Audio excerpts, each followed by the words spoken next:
Good morning बच्चों। Science की class में आज हम पढ़ेंगे chapter number 3 fibre to fabric. ठीक है, इस चैप्टर में हम ये देखेंगे कि हमें एनिमल से कौन कौन से फाइबर्स मिलते हैं। ठीक है, बेसिकली हम क्लास 6 में ये पढ़ चुके हैं कि हम प्लांट से बहुत सारे फाइबर्स मिलते हैं। आपने क्लास 6 में पढ़ा है कि हमें प्लांट से कॉटन प्लांट से कॉटन मिलता है और जूट्स मिलता है। ठीक है, वैसे ही एनिमल से भी हमें बहुत सारे फाइबर्स मिलते हैं। ठीक है, तो आज हम उनके बारे में पढ़ेंगे। Excuse me for the disturbance. Basically animal से जो फाइबर्स ऑब्टेन होते हैं उसमें से जो दो नाम हमारे दिमाग में तुरंत आते हैं वो है एक वूल और दूसरा है सिल्क। ठीक है, वूल जो है वो शीप या याक जो भी ऐसे एनिमल्स हैं जिनके बॉडी पे हेयर होता है ना, ठीक है, उससे ऑब्टेन करते हैं तो उसे वूल कहते हैं। ठीक है, हेयर को हम शीप और याक की बॉडी पे जो हेयर है जिससे वूल निकलता है उसको हम फ्लीस कहेंगे। क्या कहेंगे? फ्लीस। ठीक है, तो फ्लीस क्या हो गया? फ्लीस कुछ नहीं है, वो हेयर है शीप या याक या गोट की बॉडी पे जिससे हमें वूल ऑब्टेन होता है। ठीक है, ऊन मिलता है। समझ में आ गया? नेक्स्ट हमें ये देखते हैं कि हमें कैसे वूल मिलता है। ठीक है, wool comes from sheep goat yak and some other animals. ठीक है, ऐसे जो भी एनिमल्स हैं जिनके बॉडी पे हेयर्स अच्छे खासे होते हैं, ठीक है, उनकी बॉडी के हेयर से ही हमें वूल मिलता है। ठीक है, इसमें से जो मेन एनिमल्स हैं जिनके नाम हमें अक्सर याद रहते हैं वो है शीप गोट और याक। ठीक है, the wool yielding animals bear the hair on their body. ठीक है, अब आप ये सोच रहे होंगे कि इन सभी एनिमल्स की बॉडी पे इतने बड़े बड़े हेयर्स क्यों होते हैं? क्योंकि जो ये हेयर्स होते हैं ना वो बहुत सारी हवा को अपने अंदर ट्रैप कर लेते हैं, फंसा लेते हैं। ठीक है, और आपको पता है कि जो एयर होती है वो हीट की पुअर कंडक्टर है, मतलब एयर में जो है हीट कंडक्ट करने की क्षमता बहुत ही खराब होती है। ठीक है, इसलिए ये उनको गर्मी प्रोवाइड करती है। ठीक है, इसीलिए इन एनिमल्स की बॉडी पे इतने बड़े बड़े हेयर्स होते हैं ताकि वो एयर को ट्रैप कर सकें और फिर एयर उसको जो है उनको वार्म रख सके कोल्ड एनवायरनमेंट में। ठीक है, समझ में आ गया?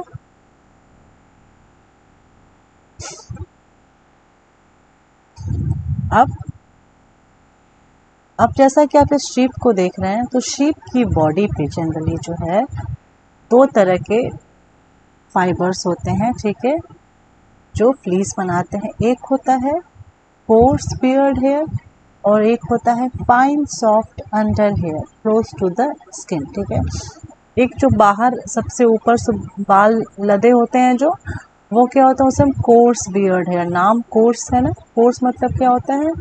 ऐसा से दरदरा टाइप का, मुलायम नहीं, सॉफ्ट नहीं। ठीक है, वैसे बड़े बड़े लंबे लंबे बाल, ठीक है, वो ऊपर रहते हैं। फिर अंदर की साइड जब आप उनको हटा देंगे ऊपर वाले बालों को तो अंदर की साइड जो है स्किन से चिपके हुए क्लोज बहुत सॉफ्ट हेयर्स होते हैं। ठीक है, इन्हीं सॉफ्ट हेयर्स से जो है हमें वूल मिलता है। ठीक है, वूल मतलब ऊन मिलता है। ठीक है, कुछ शीप्स की ऐसी भी ब्रीड्स मतलब प्रजाति, ब्रीड्स मतलब क्या होता है? प्रजाति। ठीक है, तो कुछ शीप्स की ऐसी भी ब्रीड्स होती हैं जिनमें सिर्फ और सिर्फ फाइन हेयर्स ही होते हैं। ठीक है, कोर्स हेयर्स ऊपर बॉडी में पूरे नहीं होते हैं। ठीक है, अब ऐसी जो शीप्स होती हैं उनको स्पेशली चूज करते हैं। ठीक है, तो इस प्रोसेस को हम कहते हैं सेलेक्टिव ब्रीडिंग। अब सेलेक्टिव ब्रीडिंग क्या होती है इसको आप यहाँ समझिए। ठीक है, अगर मान लीजिए हमें एक ऐसी शीप चाहिए, ठीक है, जिसके बॉडी पे सिर्फ और सिर्फ सॉफ्ट और फाइन हेयर हो। ठीक है, हमें एक ऐसी शीप चाहिए। ठीक है, हमें कोर्स हेयर नहीं चाहिए। तो ऐसी शीप के लिए हमें जो पेरेंट्स चुनने होंगे वो ऐसे पेरेंट, उसमें से कोई एक पेरेंट ऐसा होना चाहिए जिसकी क्वालिटी सुपीरियर हो, मतलब उसके पास सिर्फ और सिर्फ सॉफ्ट फाइन हेयर हो, ठीक है। तो हम पेरेंट्स को बहुत ध्यान से चुनते हैं, ठीक है। तो सेलेक्टिव ब्रीडिंग एक ऐसा प्रोसेस है जहाँ पर हम ऐसे पेरेंट्स को चुनते हैं जिनके पास डिज़ायर्ड कैरेक्टरिस्टिक्स हों, ठीक है, जो हमें नेक्स्ट जनरेशन में चाहिए, ठीक है। फिर उन पेरेंट्स को ब्रीड कराते हैं और फिर जो उससे ऑफस्प्रिंग मिलती है, नेक्स्ट जनरेशन मिलती है, उसमें हमें वो डिज़ायर्ड कैरेक्टरिस्टिक्स मिलती हैं। और इस तरह के प्रोसेस को हम सेलेक्टिव ब्रीडिंग कहते हैं, क्योंकि यहाँ पर हम पेरेंट्स को सेलेक्ट कर रहे हैं, चुन रहे हैं और चुन करके फिर उनकी ब्रीडिंग करा रहे हैं, ठीक है। तो हमने यहाँ पे एक शीप ली, ठीक है, एक नॉर्मल शीप और एक शीप ली, ठीक है, जिसके जो हेयर्स हैं वो सॉफ्ट है, उसकी बॉडी पे कोई भी कोर्स हेयर्स नहीं है, सिर्फ मुलायम मुलायम बाल हैं पूरी बॉडी पे, ठीक है, यानी ये सुपीरियर क्वालिटी की हुई, ठीक है। अब इन दोनों को जब आपस में ब्रीड कराएंगे तो जो नेक्स्ट जनरेशन हमें मिलेगी, ऑफस्प्रिंग मिलेगी, वो एक ऐसी शेप की मिलेंगी जिनमें क्या होगा, सॉफ्ट और फाइन हेयर रहेगा, ठीक है। तो यहाँ पर हमने इस पेरेंट को चुना कि हमें यही वाला पेरेंट चाहिए क्योंकि इसमें यही वाली कैरेक्टरिस्टिक हमें चाहिए, इसलिए इसे हम कहते हैं सेलेक्टिव ब्रीडिंग, ठीक है। ये चीज़ यहाँ समझाने की कोशिश की गई है कि parents are specially chosen to give birth to sheep which have only soft under hair, ठीक है। पेरेंट्स को बहुत ध्यान से और स्पेशली चूज़ किया जाता है ताकि वो ऐसे शीप्स को जन्म दें जिनमें सिर्फ और सिर्फ सॉफ्ट अंडर हेयर होते हैं, ठीक है। This process of selecting parents for obtaining special characters in their offspring, such as soft underhair in sheep, is termed as selective breeding, ठीक है। तो वो प्रोसेस जिसमें पेरेंट्स को स्पेशली सेलेक्ट करते हैं कुछ स्पेशल कैरेक्टरिस्टिक्स को उन ऑफस्प्रिंग्स में ऑब्टेन करने के लिए, उस प्रोसेस को हम कहते हैं सेलेक्टिव ब्रीडिंग। और अगर हम इसके एग्जांपल में शीप का एग्जांपल लें तो अगर हमें शीप में पूरी बॉडी पे सिर्फ और सिर्फ फाइन हेयर्स चाहिए तो हमें एक पेरेंट ऐसा चुनना होगा जिसकी बॉडी पे फाइन हेयर्स हों, ओके, ठीक है। अब यहाँ पर है Several breeds of sheep are found in different parts of our country. हमारी कंट्री के डिफरेंट पार्ट्स में डिफरेंट शीप्स की ब्रीड्स पाई जाती हैं, ठीक है। However, the fleece of sheep is not the only source of wool, though wool commonly available in the market is sheep wool, ठीक है। तो ऊन ऑब्टेन करने का सिर्फ और सिर्फ शीप ही एक ज़रिया नहीं है, हम सिर्फ शीप से ही वूल नहीं ऑब्टेन कर सकते हैं, ऐसे बहुत सारे एनिमल्स हैं शीप के अलावा जहाँ से हम वूल ऑब्टेन कर सकते हैं। हालांकि मार्केट में मेनली हमें शीप के हेयर से बने हुए वूल ही मिलते हैं, ठीक है। यहाँ पर हम देखते हैं मोहैर, ठीक है। Mohair is obtain from angora goats found in hilly regions of Jammu and Kashmir, ठीक है। आप यहाँ पर आपके बुक में पिक्चर बनी हुई है, ये देखिए, ये है अंगोरा गोट्स, ठीक है। इनसे जो है ये जम्मू और कश्मीर के पहाड़ी इलाकों में रहती हैं और इनसे हमें मिलता है मोहैर नाम का, ठीक है। समझ में आ गया। Wool is also obtain from goat hair, ठीक है। तो बकरियों के बाल से भी हमें ऊन मिलता है, ठीक है। और जो गोट्स ऐसी होती हैं उनके बॉडी पे बहुत बड़े बड़े बाल होते हैं, वो बेसिकली जो है आपको हिली एरियाज़ में पाई जाती हैं और इनके जो बाल होते हैं, अंडर फर होता है, वो बहुत सॉफ्ट होता है। जैसे आप यहाँ पर कश्मीरी गोट का एग्जांपल ले सकते हैं। जो कश्मीरी गोट्स होती हैं उनके जो स्किन के पास वाले बाल होते हैं जिसे हम अंडर फर कहते हैं, वो बहुत सॉफ्ट होते हैं और इन्हीं बालों से, इन्हीं फ्लीस से जो है फिर हमें पाइन शॉल्स या स्वेटर्स ये सब बुन के मिलता है, और जिसको हम कहते हैं पाशमीना शॉल्स। आप देखते हैं कश्मीर भी जाएंगे कभी, कश्मीरी लोग कपड़ा बेचने आते हैं वुलन, तो आप देखते होंगे बोलते हैं ये पाशमीना की शॉल है, बहुत महंगी मिलती है, बहुत महंगी है। क्यों? क्योंकि वो ऐसे ही कश्मीरी गोट्स के हेयर से बनी है, बहुत फाइन हेयर्स होते हैं, बहुत सॉफ्ट होते हैं और बहुत वार्म रखते हैं, ठीक है, इसलिए ये बहुत महंगी मिलती हैं। और कश्मीरी गोट्स के हेयर से जो चीज़ें वूल निकलता है उसे हम पाशमीना वूल भी कहते हैं, ठीक है। द फर और hair on the body of camels is also used as wool. Camels की बॉडी पे भी हेयर होता है, उससे भी ऊन बनता है। ऐसे ही साउथ अमेरिका में लामा और एल्पैका पाए जाते हैं, जिनकी बॉडी से वूल निकलता है, ठीक है। यहाँ पे देखिए ये लामा है और ये एल्पैका है। ये हमारे यहाँ नहीं पाए जाते, इंडिया में, ये साउथ अमेरिका में पाए जाते हैं। और इनके बॉडी पे देखिए आप कितने बड़े बड़े बाल हैं, और इन्हीं हेयर से जो है वहाँ भी वूल निकलता है। याक के भी बॉडी पे बाल होते हैं, उससे भी हमें वूल प्राप्त होता है, ठीक है, हम ऑब्टेन करते हैं। ओके, नेक्स्ट है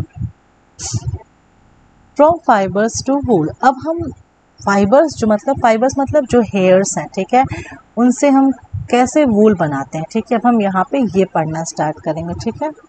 तो वूल को ऑब्टेन करने के लिए सबसे पहला काम क्या है? सबसे पहले आप ऊन कैसे प्राप्त करेंगे? जब तक कि आपके पास आपका एनिमल नहीं रहेगा जिससे हमें ऊन निकालना है, बनाना है, तो हम कैसे ऊन बना सकते हैं? तो सबसे पहला रिक्वायरमेंट है कि हमारे पास वो एनिमल होना चाहिए जिससे हमको फाइबर चाहिए, तभी तो हम ऊन बनाएंगे। तो यहाँ पर एग्जाम्पल लिया गया है शीप का, ठीक है। आप यहाँ पे जो और भी एनिमल्स का एग्जाम्पल रख सकते हैं जिनसे आपको वूल ऑब्टेन करना है। तो इसके लिए शीप्स को रियर मतलब पाला पोषण करते हैं उनका, ठीक है। फिर उनके हेयर को कट किया जाता है और फिर उस हेयर को प्रोसेस करते हैं ताकि उससे वूल बन सके। अब इस पूरे प्रोसेस को हम स्टेप बाय स्टेप पढ़ेंगे। फिलहाल आज हम पढ़ेंगे सिर्फ rearing and breeding of sheeps, ठीक है। शीप्स को कैसे रेयर करते हैं और कैसे उन्हें ब्रीड करते हैं, ठीक है।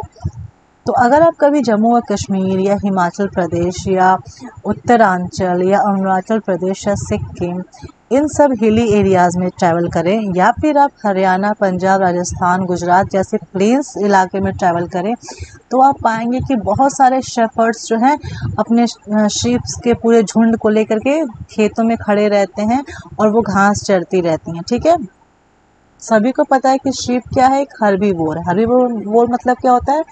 वो एनिमल्स जो ग्रास, लीव्स या प्लांट्स खाते हैं, ठीक है, वो हर्बीवोर हो गए, ठीक है। इसके अलावा सिर्फ घास और चरने के अलावा जो है ये शीप्स को अलग से भी बहुत सारा न्यूट्रिशन सप्लाई दिया जाता है बाहर से, ठीक है। तो जो भी इन शीप्स को पालते हैं, जो रियरर्स होते हैं, वो इनको घास चराने के अलावा इनको पल्सेस, कॉर्न, ज्वार, ऑयल केक्स जैसे मिक्सचर्स का जो है पूरा बना करके देते हैं ताकि इनको जो है पूरी विटामिन्स और इनकी न्यूट्रिएंट सप्लाई इनको मिलती रहे, ठीक है। विंटर में शीप को अंदर ही रखते हैं और उनको जो है लीव्स, ग्रेन और ड्राई पाउडर देते हैं, ठीक है।